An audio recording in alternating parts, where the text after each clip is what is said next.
앞부분에 7장서부터 이렇게 읽어가시다 보면 우리가 이미 살펴본 내용이지만 8장, 7장, 8장 넘어오면서 나병 환자를 깨끗하게 하신 거라든지 백부장의 하인을 고친 거라든지 베드로의 장모를 고친 사건, 이렇게 한 쌍이 되어 있습니다. 8장이 시작되면서 그 다음에 8장 뒷부분 넘어가면서 바람과 바다를 잔잔하게 하신 사건과 또 거라사의 광인에서 귀신으로부터 해방하신 사건, 그 다음에 중풍병자를 고치신 사건, 그것이 이제 끝나고 이제 다시 이 세 쌍, 그렇죠. 세 개의 이제 치유 사건이 또 다시 기록이 돼요. 그래서 셋 이렇게 해서 쌍이 기록이 되어 있습니다. 물론 이것이 의도한 바가 또 있습니다. 마태가 이런 기적과 역사를 이렇게 나누어서 그것도 세 개씩 이렇게 짝을 이루어서 기록을 한 이유가 있을 거예요. 근데 가만히 보니까 뭐 그 이유들 여러 가지 이유가 되겠지만 보시면 이제 오늘 내용에서 오늘뿐만 아니라 이제 그 다음에도 또 기록이 되어 있지만 맹인의 눈을 뜨게 하신 사건이 또 기록됩니다. 여기 오늘 이 두 여자를 고치시는 일과 그 다음에 맹인의 눈을 뜨게 하시는 것과 말 못한 사람을 고치시는 것. 잘 보시면 그 끝에 오늘 9장 35절에 보면 이 쌍의 내용들, 기적과 이적들을 베푸신 고치신 사건 뒤에 정리하는 듯한 내용의 본문이 기록되어 있습니다. 뭐 저는 특별히 오늘 9장의 끝이니까 9장을 정리하는 본문이다라고 말씀드리고 그냥 간략하게 정리하는 개념보다는 제가 설명드린 것처럼 나병 환자, 백부장의 하인, 베드로의 장모 고치고 바람과 바다를 잔잔케 하고 거라사의 광인을 귀신을 내어 쫓으시고 중풍병자를 고치시고 지금 이제 오늘부터 또 나누게 될 두 여인이지 혈열두에 혈루증 앓는 여인, 여기는 지금 한 갈리의 딸이라는데 다른 복음서에서는 회당장 야이로의 딸이라고 나와 있고 그 다음에 맹인들의 눈을 뜨게 하시고 말 못한 사람을 고친 것 도대체 무슨 의미냐라고 정리를 하면 바로 그 모든 사건에 대한 최종적인 정리와 최종적인 선포라고 볼 수 있는 게 바로 35절, 36절, 37절, 38절이라고 볼 수 있습니다. 그 뭐 다 읽어봐도 괜찮겠지만 타이틀이 이렇게 적혀 있습니다. 무리를 불쌍히 여기시다 라고 나와 있어요. 무리를 불쌍히 여기시다. 이게 이제 예수님의 마음이죠. 이 불쌍히 여기시다라는 마음 가운데 불쌍한 그들의 상태가 나옵니다. 불쌍한 그들의 상태가 귀신 들린 거고 병에 들린 거죠. 근데 이 사람들이 불쌍한 상태에 있다가 고백을 하죠. 믿음의 고백을 합니다. 그래서 예수님이 거기에 반응을 하신 거예요. 그래서 그거에 대해서 35절이 좀 미리 좀 살펴보면 예수께서 모든 도시와 마을을 두루 다니사 그들의 회당에서 가르치시며 천국 복음을 전파하시며 모든 병과 모든 약한 것을 고치시니라 라고 나와 있고 무리를 보시고 불쌍히 여기신 이는 그들이 목자 없는 양과 같이 고생하며 기진함이라 라고 나와 있습니다. 그러니까 지금 앞서서 나온 사람들 다 있지 않습니까? 귀신 들려서 무덤 사이를 벌거벗은 몸으로 뛰어다니고 평생을 그렇게 살아가고 있는 그들. 베드로의 장모 열병에 걸려가지고 그 고열에 시달리고 있던 그 핍절된 영혼. 나병 환자로서 무리와 고립돼가지고 혼자 죽을 때까지 밥 갖다 주면 먹는 거고 안 갖다 주면 굶어 죽어야 되는 그들. 또 여기 나와 있는 오늘도 12의 혈루증 앓는 여인의 이야기가 나오지만 12년 동안을 계속해서 하혈을 하면서 계속해서 피를 쏟으면서 죽어가는 날만 기다리고 있었던 한 여인. 또 회당장 야이로의 딸 같은 경우는 이미 죽었어요. 이미 죽어버리고 끝나버린 상태. 귀신 들린 자. 뭐 이루 말할 수 없죠. 그 모든 모습들을 보면 정말 비참하기 이를 데 없고 정말로 존재의 가치가 전혀 있지 않은. 자, 이제 그걸 예수님이 참 어떻게 받아들이셨는지 성경에 분명히 나와 있죠. 상한 갈대와 꺼져가는 등불과 같은 존재들이라는 거죠. 그들이요. 근데 그 예수님은요. 상한 갈대를 꺾지 아니하시고 꺼져가는 등불도 끄지 아니하시는 분으로서 있음의 존재에서 이제 없음의 존재로 사라져가는 그 존재들에게 예수님이 찾아오신 거죠. 이게 우리 예수님입니다.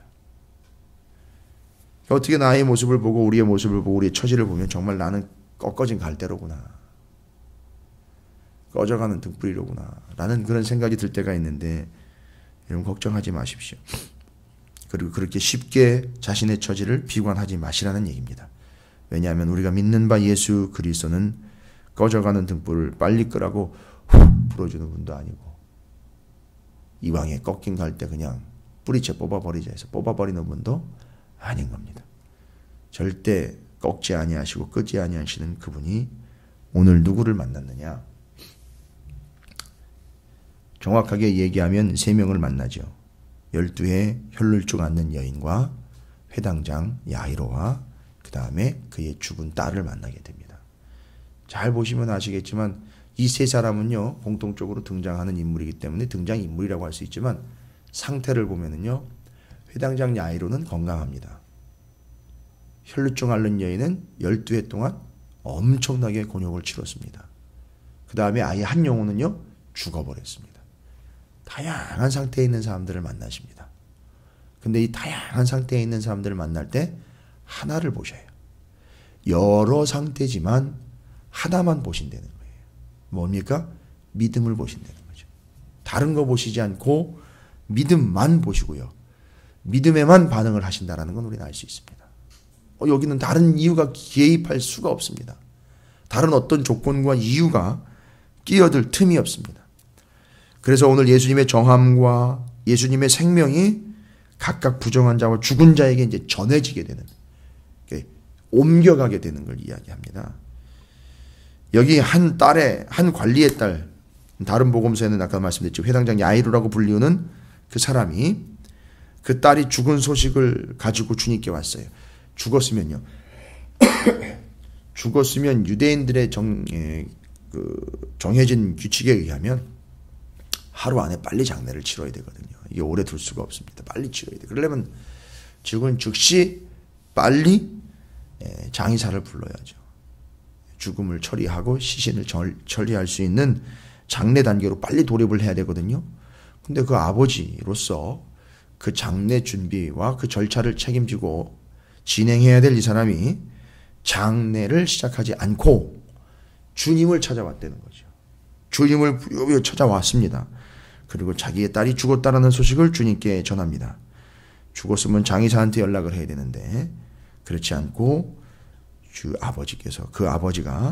딸의 아버지가 그 딸의 죽음을 믿지 못한 게 아니라, 잘 보십시오.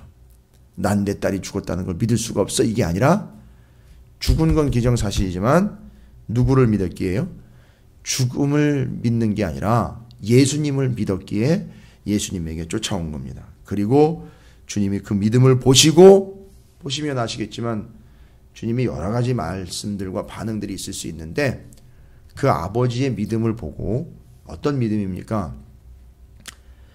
딸이 죽었습니다. 딸이 죽었는데 그 죽은 딸 때문에 아버지가 이 예수 그리스도를 빨리 만나러 가야 뭔가 방법이 있겠다. 말하자면 생명이 그에게 있으니 그에게 가야 되겠다라고 이야기하고 믿고 찾아온 거죠. 그걸 주님이 보신 겁니다. 그리고 그 앞에 나왔기 때문에 이제 그를 심지어 따라갔다라고 이야기합니다. 이건 재미있는 표현인 것 같아요. 예수님이 일어나서 19절에 일어나 따라가심에. 예전에 마태가 세관에 앉아있다 일어나 따라갔다라고 이야기하거든요. 근데 예수님이 지금 일어나 따라가십니다. 주님은요 뭘 보고 가시느냐, 바로 그 믿음이에요. 믿음. 우리의 믿음을 보시고 오시는 거예요. 그 믿음을 보시고 가시는 겁니다. 그래서 가시는 거예요. 근데 이제 가시는 중에 중간에 죽은 자를 지금 살리러 가야 되는 그 긴박한 상황인데 예수님이 12의 혈룰증 앓는 여인과 중간에 이제 만나게 되죠. 근데 주님이 만나려고 해서 그 여인을 불러 세운 게 아니라 그 여인이 12회를 혈룰증으로 앓던 여인이 이미 모든 삶의 부분은 이제 다 끝난 거예요. 다 바닥났고요. 거의 죽은 거나 마찬가지인 여인이겠죠, 이 여인은. 근데 이제 중요한 것은 뭐냐면 유대인의 법에 의하면 이 여인은 아직 죽은 건 아니고요. 이 여인의 상태, 그러니까 컨디션을 보면 바로 죽었다 살았다, 뭐 거의 죽었다, 거의 뭐 살은 게 아니다, 뭐 이런 개념보다는 부정하다라는 여인으로 이제 정리가 됩니다. 부정하다. 유대인의 관습에 의하면 이렇게 12해 동안을 피를 쏟으면서 부정한 사람으로 살아간다는 이야기는 나중에 어떤 고백이 나오느냐면 차라리 죽었으면, 이런 고백이 나옵니다. 차라리 죽었으면, 차라리 죽는 게 낫지 않겠는가, 이런 고백이 나오는 거죠. 나중에는 여러분 12년 동안입니다. 12년 동안 부정한 사람으로 사는 겁니다. 그러니까 이 사람은 평생 12년이라는 시간 동안에 완벽한 고립과 함께 더러운 사람, 부정한 자로 아예 소외가 되어 살아왔던 거죠. 그러니까 존재가 아닌 존재로 살아온 겁니다. 이게 유대인의 율법의 무서운 점입니다. 부정했기 때문에 누구와 어울릴 수도 없고 그 여자가 만진 것도 부정해지는 거기 때문에 그것도 안 만져요, 사람들은. 어떻게 보면 무서운 거죠. 정말 무서운 겁니다. 완전히 고립된 겁니다. 그러니까 이 사람은 살았으나 죽은 자인 거예요. 그 회당장 야이로의 딸은 이미 죽은 자고요. 이 여인은 살았으나 죽은 자예요. 근데 이 여인의 고백은요, 늘 차라리 죽는 게 낫다라는 고백이에요. 잘 보시면 오늘 실제로 죽은 여자 아이를 만나시고요, 살았으나 죽은 여인을 만나십니다. 주님이요. 이거 뭘 얘기하는 걸까요? 이 본문을 읽고 있는 지나온 많은 교회와 성도들도 마찬가지고 지금도 마찬가지, 이후로도 마찬가지예요. 삶을 살아가는 존재들이요, 어떤 상태냐? 두 가지 상태입니다. 이미 죽은 거나 마찬가지의 상태. 살아있으나 죽은 것처럼 살아가고 있는 존재들. 이건 심각한 부분으로 인해서 우리에게 이야기하는 바가 바로 현재 우리의 상태를 돌아보라고 말하고 있는 본문의 내용입니다. 살아있으나 죽은 자, 이미 죽은 자예요. 그런 삶을 살아가고 있는 이들에게 오늘 말씀을 합니다.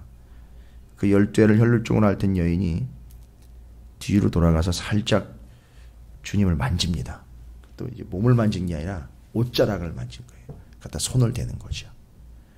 주님이 감지를 하셨어요. 내게서 능력이 나간 게 아니라 이상하다.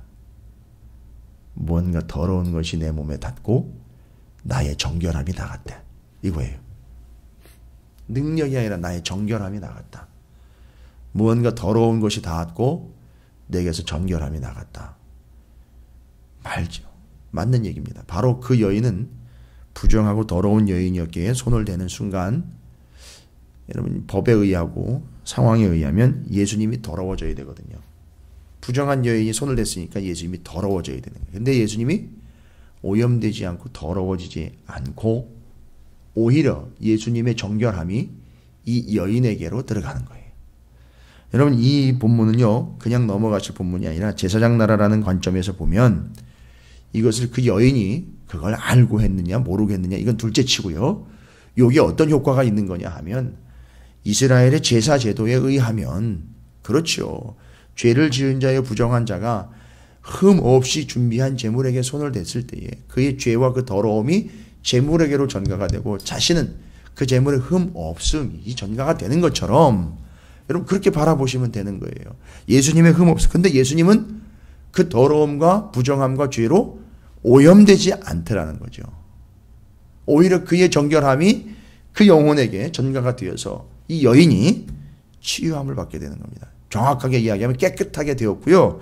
그것에 대해서 본문에서 이야기하고 있는 것처럼 치료라라기보다는요, 정하게 되었고 흠이 없으신 어린 양이시면서 하나님이신 예수 그리스도에 의해서 구원함을 받았다, 구출받았다라는 본문의 뜻이 있습니다. 원래는요, 구원함을 받았다, 구출을 받았다. 그러니까 이거는 대범하거나 개념이 없이 손을 댄 게 아니라 믿음이 없으면 손을 못 대는 거예요. 믿음이 없으면 손을 못 대는 겁니다. 알지 못하면 손을 댈 수 없는 거예요. 여러분 우리가 예수 그리스도께 손을 대야 됩니다. 어떻게 감히 손을 댑니까? 아니요. 더럽고 죄인이고 추잡하다라는 걸 인정을 해야 주님께 손을 댈 수 있는 거예요. 제물 들고 제사 드리러 갔던 이스라엘 백성들을 생각하시면 아실 거예요. 제물이 너무 깨끗하니까요. 내가 어떻게 이 더러운 손으로 만져? 그럼 죽습니다. 그건 본인은 죽고요. 제물은 그냥 깨끗한 채로 남아 있는 거예요. 제사 드리러 가가지고 그런 식으로 행동을 한다고 생각을 해보십시오. 성막으로요. 성전으로 자기가 자기 죄를 위하여 바쳐 드릴 제물을 가지고 왔는데 이 깨끗한 제물에다가 내가 어떻게 이 더러운 손을 대? 그러면 그냥 제물은 깨끗한 채로 가는 거고 자기는 그냥 더러운 채로 죽는 거예요. 이게 얼마나 모자르고 얼마나 무식할 뿐만 아니라 얼마나 죽으려고 환장한 짓이냔 말입니다. 자기가 지금 죽게 생겼는데 자기의 더러운 걸 빨리 전가를 시켜야 되는데 믿음이 없이는 할 수가 없어요. 그러니까 이 여인이 12의 혈루증 앓는 여인이 바로 그런 개념인 겁니다. 지금 손을 대야 돼요. 그래야 자기의 부정함이 글로 넘어가는 거예요. 물론 본문에서는요. 손만 대도 만지기만 하여도 나을 거다라는 믿음이 있었지만 바로 그 믿음이요. 본질적으로 보자면 바로 이스라엘의 제사 제도로 연결해서 설명을 하자면 바로 그런 개념이에요. 손을 대야 되는 거예요. 여러분 우리가 믿음으로 손을 대야 되는 겁니다. 주님께. 말씀에 손을 대야 돼요. 주의 몸된 교회에다가 손을 대는 겁니다. 일하는 게 뭐 다른 겁니까? 헌신하는 게 뭐 다른 거예요? 주님의 몸에다 손을 대는 거예요. 예배 드리는 거예요. 그 시간에 주님께 손을 대는 겁니다. 기도하는 거예요. 그 시간에 믿음으로 손을 대는 거예요. 여러분 이 시간에 이렇게 나와 앉아 계시는 게 바로 이거예요. 여기 이 시간 정해가지고 나오신 게 그게 손을 대는 거란 말입니다. 나는 안 되기 때문에 나는 부정하기 때문에 난 연약하기 때문에 부족하기 때문에 주님의 의와 주님의 정결함과 주님의 생명이 아니면 안 된다라고 손을 대는 거라고요. 손을 대는 거. 믿음이 아니면 손 못 댑니다. 한마디로 말씀드릴게요. 믿음이 없으면 여기 이렇게 오실 수가 없잖아요. 믿음이 없으면 그렇게 할 수가 없잖아요. 여러분 기억하십시오. 별거 아닌 것 같은데 정말 소중하고 중요한 겁니다. 교회 안에서 떨어진 휴지 하나 줍는 것도요. 삐뚤어진 의자 하나를 제대로 하는 것도요. 누군가를 섬기는 것도요. 정말 온전한 마음으로 예배에 참여하며 시간을 정하며 기도의 자리를 지키며 이게 다 믿음으로 손을 대는 거라는 얘기입니다. 손에서 말씀을 놓지 않는 거예요. 말씀이신 예수 그리스도를 놓지 않는 거예요. 손을 대는 겁니다. 말씀을 펼쳐서 읽는다는 것 자체가 벌써 손을 댄다는 거예요. 저는 그런 믿음을 가지고 말씀을 봐요. 지식적이고 학문적이고 내용적인 걸 가지고선 이걸 채우려고 하고 다른 사람보다 내가 조금 더 알고 있다는 거예요. 여러분 그건 믿음으로 손 대는 게 아니에요. 그건 그냥 살피는 거죠. 파악하는 거죠. 그러나 12의 혈루증으로 앓는 여인, 이 여인은 믿음으로 손을 댄 겁니다. 근데 그게 믿음이 됐고 그걸 믿음이라고 인정받았고 그 여인은 정결하게 되었다라는 게 오늘 얘기입니다. 그리고 이제 그 뒤로 회당장 야이로의 죽은 딸에게 들어갑니다. 이미 장례 절차가 들어간 것 같아요. 막 피리 불고 이제 난리가 났어요. 거기서 곡하고 막 죽었으니까요. 그리고 예수님이 도착을 합니다. 이 아버지의 마음과는 달리 다른 주변에 있는 모든 사람들은 이미 죽은 걸로 치고 장례 절차로 들어갑니다. 근데 이 아버지는 예수님과 함께 와 그 예수님이 그 딸에게로 들어갑니다. 상태로 보면요. 이미 죽은 거죠. 그러나 주님이 뭐라고 말씀하시느냐 하면 죽은 게 아니라 잔다라고 말씀을 하십니다. 왜 자냐? 저는 이렇게 얘기를 하고 싶어요. 왜 죽었는데 잔다고 얘기합니까? 주님과 함께 있기 때문에 자는 거예요. 주님이 만약에 안 들어갔으면은요. 재미있는 게 그거예요. 주님이 오시고 난 다음에 그 얘기를 해요. 주님이 오시기 전에는 잔다가 아니에요. 주님이 오시기 전에 죽은 거예요. 이 사람은. 이 딸은요. 그러니까 주님이 오셨기 때문에 지금 상태는 자는 상태예요. 그러면요. 지금 현재 예수 믿다가 죽은 사람들 있죠. 그 사람들이 자는 거라는 얘기예요. 그러니까. 예수 믿고 죽은 사람들 자는 거라는 얘기입니다. 지금. 왜요? 부활을 할 거기 때문에요. 지금 그거 얘기하는 겁니다. 이 딸이 너무너무 이쁘고 소중해서 주님이 살려주시는 개념이 아니라 잘 봐라. 내가 함께 있으니 이는 죽는 게 아니고 죽은 게 아니고 지금 자는 거다. 봐라. 나와 함께 있으니 이 딸아이가 죽었으나 산다. 이거 보여주시는 거예요. 그러니까 너희들도 죽어서 내가 찾아오려면 일일이 내 찾아갈 수 없다. 그러니까 죽기 전에 날 믿어라 이런 얘기예요. 죽기 전에 나와 함께 해라 이런 얘기거든요. 죽기 전에 나와 동행해라 이런 얘기입니다. 실로가 되어라 이런 얘기예요. 그러니까. 그래서 그들은 비웃었어요. 죽었는데 뭔 잔다고 또 엉뚱한 소리를 하냐.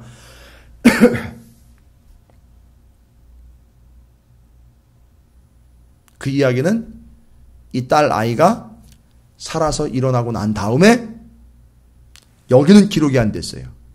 그럼 잘 보십시오. 주님이 혼자 들어가셔서 자는 거다. 죽은 게 아니라 뭐냐. 나와 함께 있기 때문에 자는 거다. 그리고 들어가 실제로 살아났어요. 그리고 같이 나왔겠지요. 그럼 사람들이 뭐라고 얘기하겠습니까?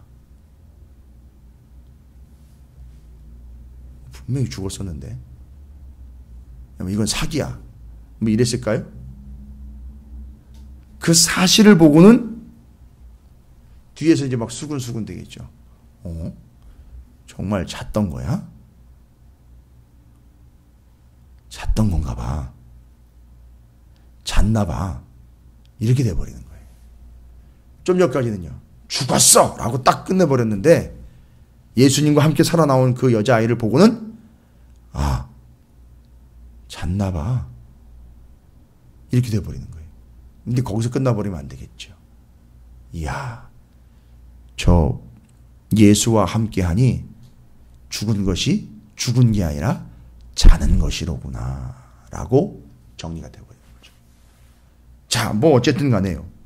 12의 혈루증이든 이미 죽은데 12의 혈루증 앓는 여인은 그래도 자기 발로는 나올 수 있었어요. 그러나 이 죽은 아이는요. 자기가 나올 수 없었기에 주님이 찾아가셨습니다. 양쪽 다 보건대 여러분 정리 그냥 하시면 됩니다.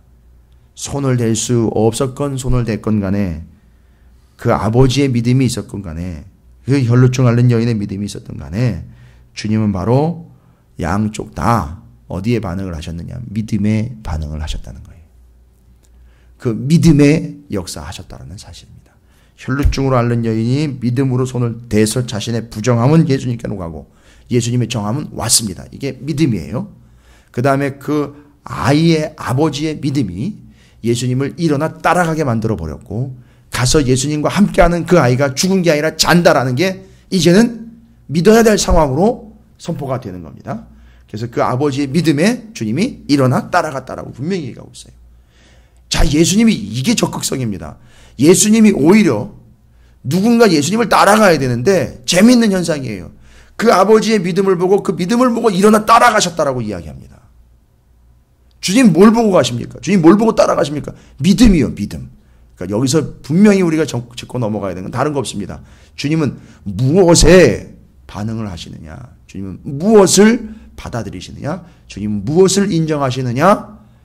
12해 동안 고생한 거 그걸 받아들이시는 게 아니에요. 그 여인의 믿음을 받아들이신 거고 아이의 죽음을 가지고 붙잡고 온 아버지의 믿음 그걸 보시고 일어나 따라가시는 겁니다. 다른 걸 보시고 반응하시지 않는다라는 거 오늘 본문이 정확하게 이야기한 겁니다. 기적이다. 놀랍다가 아니라 그 믿음에 반응하셨다라는 사실. 믿음으로 정결하게 되었고 믿음으로 살아났다라는 것. 이게 두 가지 정리입니다. 그리고 주님은 믿음에 반응하시고 그 믿음에 오히려 주님이 일어나 따라가셨다라는 사실입니다. 놀라운 거죠. 여러분 주님 앞에서 우리는 두 가지 경우로 이 말씀들을 정리합니다. 그러나 한 가지 원칙으로만 정리가 됩니다. 오직 믿음에만 주님이 반응하신다라는 사실 잊지 마시고 어느 상황이 됐든 누가 됐든 무조건 주님은 그들의 상황이나 조건을 보시고 반응하시는 것이 아니라 믿음에 반응하신다라는 사실. 여러분 그래서 믿음으로 손을 대시고 믿음으로 주님과 함께 하시기를 주의 이름으로 축원을 드립니다. 믿음으로 손을 댈 때에 바로 그 역사가 나타난 거죠. 믿음으로 손을 댈 때에 주님의 의로움과 생명이 내게 전가됐습니다. 믿음으로 주님과 함께 했을 때에 죽은 자가 자는 상태가 된 겁니다. 여러분이 아무리 죽겠습니다 해도 주님과 함께하면 자고 있습니다 이게 돼버리는 거예요. 그 믿음을 가지시고 오직 믿음으로만 주님께 반응하여 주님을 만지고 주님과 함께 하시는 오늘 한날의 삶이 되시기를 주의 이름으로 축원을 드립니다.